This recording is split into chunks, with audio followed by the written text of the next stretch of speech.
Hello, friends. This is Insomnia to Peace. I'm John, the sleep coach.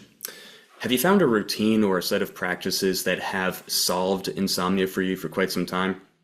Maybe it's worked really well for you for the past few months, but it's kind of starting to slip recently. Chances are you might have found a way to appease your insomnia. You might have found a number of things that gets you to sleep, but often at a cost.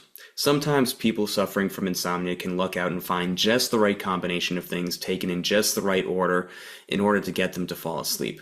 They've been able to successfully appease their insomnia. However, the issue here is that whenever we do this, all we've done is we've just become really good at masking or running away from the fear of not sleeping. Usually what typically happens is that at some point there's a relapse, and it can be quite scary because these people feel like their one and only safety net is gone. To draw on personal experience, I had a point in time where I had successfully appeased insomnia for a number of months. I thought I was over it. I thought I had finally cracked the code. But really, I was just keeping it at bay. I wasn't really addressing the root problem, which is the same as your problem, which is that we've developed a fear of being awake at night because that means that we're going to feel bad in the next morning. When I relapsed, I started to get really afraid, and my efforts to chase sleep went into overdrive, which really didn't help anything out, as you can imagine.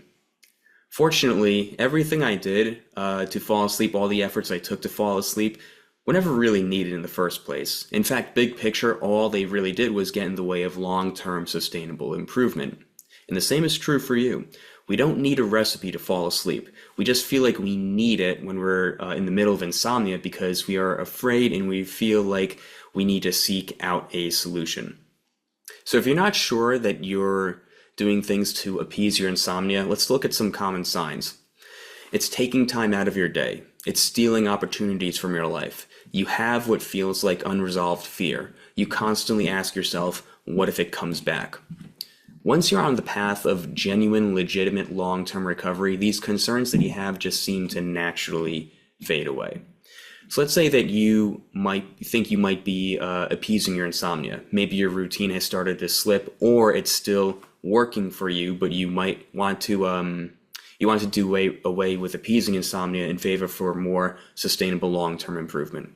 So how would we go about doing this? What would this look like? Well, this might be tricky for some of us because maybe we've discovered that we enjoy some parts of our sleep effort, but we don't want to do the wrong thing that would prevent us from getting long-term recovery. What I think would be helpful is to simply discard the parts of your protocol or your sleep routine that interfere with you having the life that you want to have. Let's take a look at a sample routine. Let's say that we have someone who has successfully appeased their insomnia by doing a number of things, but they want to move away towards something that's a little bit more sustainable long term. What they'll do is they'll take a sleep medicine. They will also take a THC gummy by 9 o'clock p.m. This means that they have to be home by a certain time, no nighttime plans for them.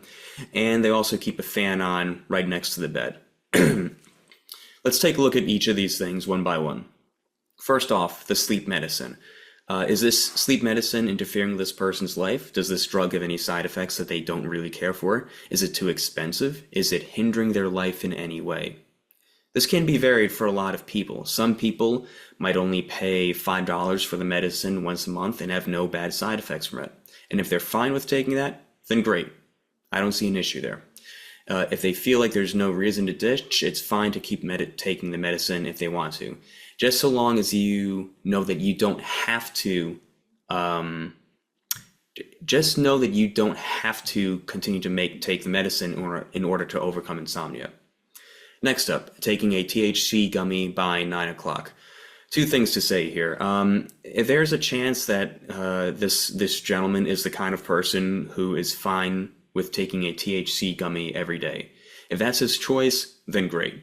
However, given the fact that he feels like he needs to take it by 9 o'clock p.m. or else he won't get any sleep, that seems like a major life obstacle. I imagine most people wouldn't want that requirement in their life that they have to be home by 9 o'clock p.m. just so that they can take a THC gummy. If this person is fine taking a THC gummy every night by that time, and that's not going to interfere with the life that he wants to live, then great. For most people, however, I bet that this wouldn't be very sustainable. Lastly, we have keeping a fan on by the bed. This one seems really trivial, it's really easy to do, and it's very cheap to keep a fan running all night. If this was something that our guy picked up during his journey to overcome insomnia and he's found that he's come to enjoy it, then that's great. That doesn't seem like this would interfere with the life that he wants to live in any way, shape, or form. If he wants to keep this, then fine. Just, again, like with the medicine, just know that so long as he knows that he doesn't need to have the fan on in order to overcome insomnia, then that's good.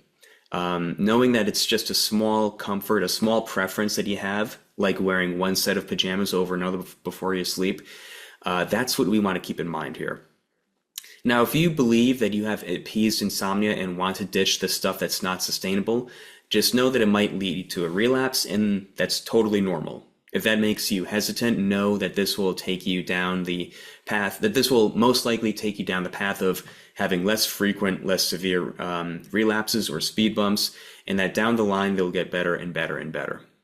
But know that if it does happen, you can pick up the actual proper tools this time that will lead to you to have more and better consistent sleep, and you'll be less afraid, and you will have more and more of your life back. Another thing I want to touch on is if medication is a part of your sleep routine and you want to do away with that, then that's something that you would have to discuss with your doctor first. I hope you found this video helpful. If you did, please feel free to do the usual like, comment, subscribe stuff. Here on Insomnia to Peace, I provide coaching services to people looking to overcome their insomnia for good.